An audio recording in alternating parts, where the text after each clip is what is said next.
Salve, salve, gente boa! Eu sou o professor Euclides, essa é a Escola Teófilos. Bem-vindos ao nosso canal, bem-vindos a mais um Catequese, ponto a ponto, bem-vindos ao ponto 96, a transmissão da revelação divina.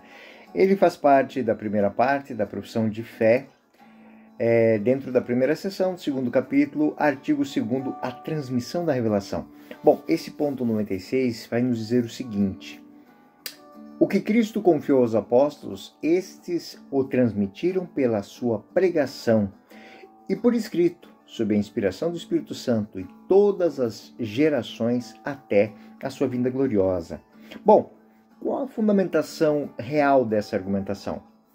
Esse parágrafo 96 do Catecismo da Igreja nos revela que a revelação de Deus, confiada por Cristo aos apóstolos, foi transmitida por eles, oralmente e por escrito, sob a inspiração do Espírito Santo, e todas as gerações até a gloriosa vinda de Cristo. Então, essa transmissão, ela é a pedra angular da nossa fé. Nós confiamos naquilo que nos foi passado, e como bons crentes, nós temos o dever, o direito, o dom de transmitir isso também à frente.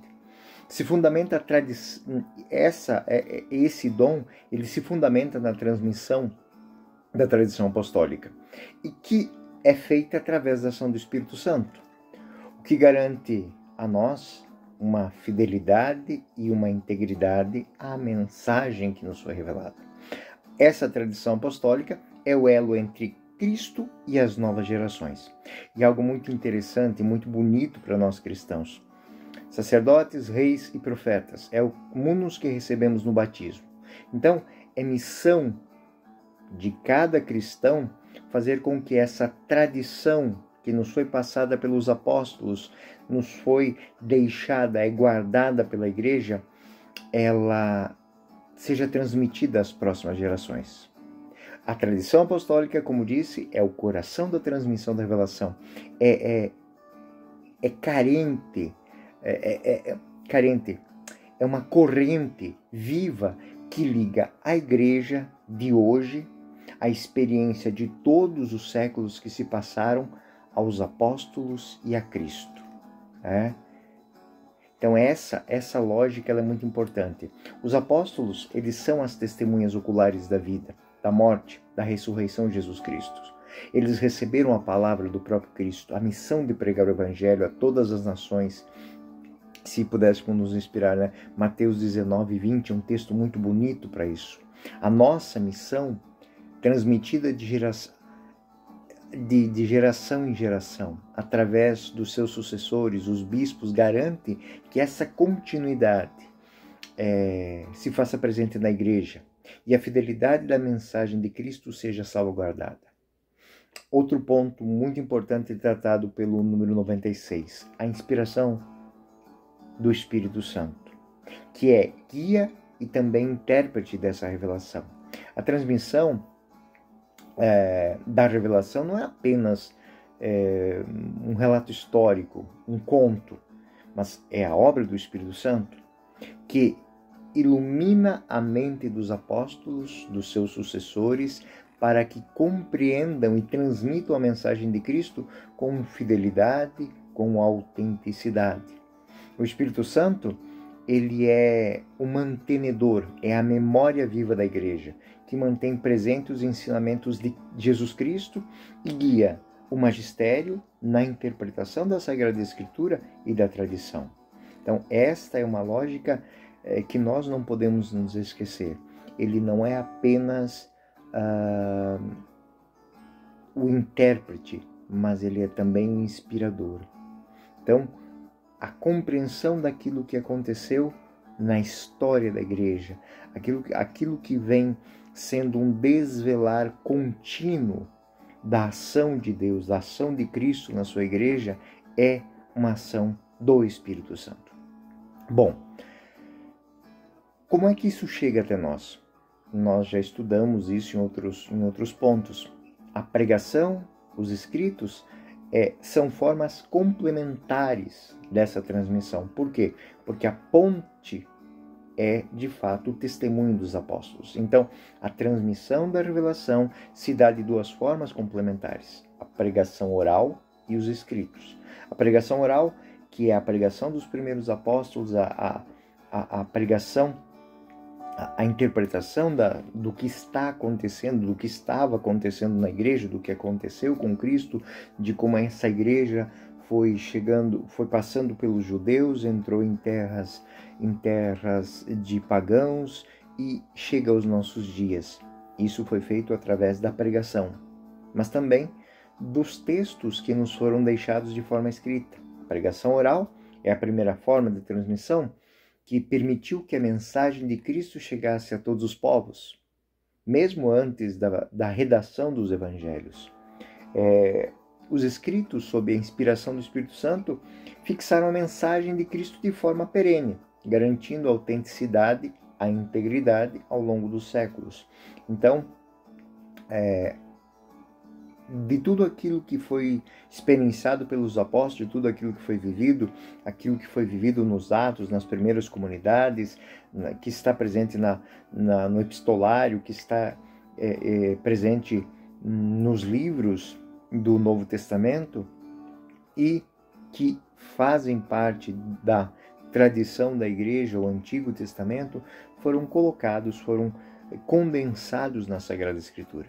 Então, esses escritos, eles de fato são feitos pela inspiração do Espírito Santo, mas têm como fundamento a fixação da mensagem de Cristo de uma forma coordenada, garantindo que aquilo que seja lido seja interpretado com a maior autenticidade e integridade ao longo dos séculos.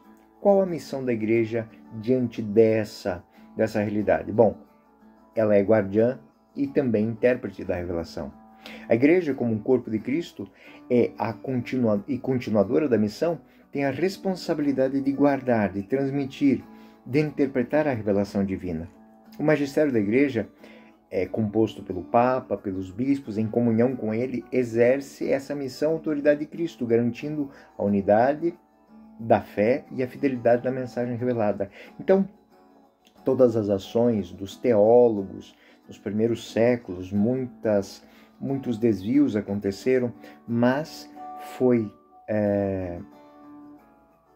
sob essa autoridade que a igreja manteve esta transmissão de uma maneira adequada para que a fé seja guardada e a fidelidade da mensagem revelada seja mantida.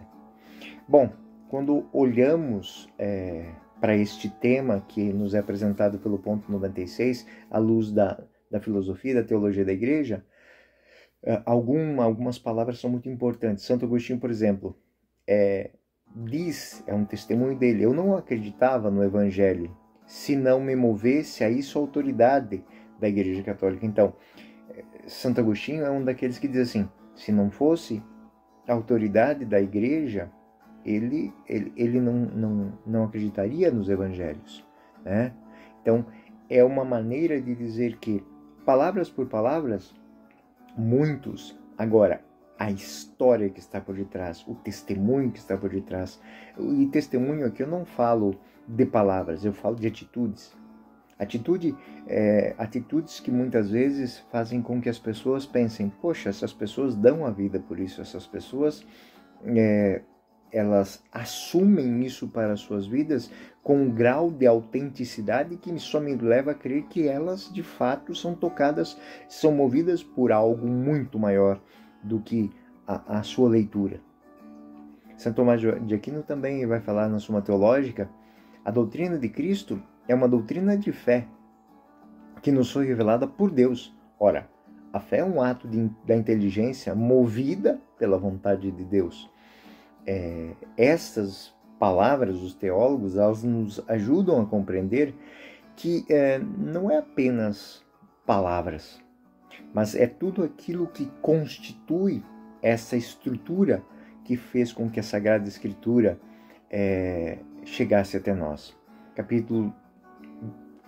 Versículo 42 de Atos, capítulo 2, diz o seguinte: eles perseveraram no ensinamento dos apóstolos, na comunhão, no partir do pão e nas orações. Então, aquele testemunho que eu digo, ele se perpetua na história através deste ensinamento, mas também da vivência.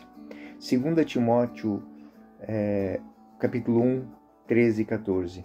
Conserva o modelo das sãs palavras que de mim ouvistes como fé e o amor que estão em Cristo Jesus. Guarda o bom depósito pelo Espírito Santo que habita em nós. Então, estas palavras que estão na Sagrada Escritura, elas chegaram até nós, não somente pela pena, mas pelo sangue derramado, pela mesa posta para a celebração eucarística, pelo bem que isso fez nas pessoas. O Concílio Vaticano II, na Dei Verbum, ela vai reafirmar algumas coisas. Cristo Senhor, em quem consuma toda a revelação do sumo Deus, mandou os apóstolos pregassem a todos os homens o Evangelho. E o ponto 75 que já lemos, a palavra de Deus foi confiada aos apóstolos como depósito sagrado da fé. O Papa Francisco, numa audiência de fevereiro de 2014, ele diz algo muito interessante. A tradição não é um museu de coisas antigas, mas um rio vivo da fé, que nos liga às origens e nos renova constantemente. Eu acho que essa palavra do Papa Francisco ela é muito bonita, porque ela é uma imagem muito interessante. Para muitas pessoas que se perdem às vezes assim, refletindo sobre coisas antigas, não se esqueçam de que estamos mergulhados neste rio vivo que vai nos renovando a maneira de ver, de entender, de compreender as coisas. Né? E por mais que leamos textos de concílios, como o próprio Concílio de Trento vai nos dizer, né? O Santo Concílio Ecumênico recebe e venera com uma igual piedade e reverência todos os livros do Antigo e do Novo Testamento, pois Deus é o autor de ambos, bem como a tradição não escrita que, recebida dos apóstolos, foi transmitida como que de mão em mão até nós. Então, o fato de termos a Sagrada Escritura, termos a liturgia, termos a oração, termos as comunidades, elas são provas de que Deus permanece conosco e caminha conosco no desenrolar do tempo.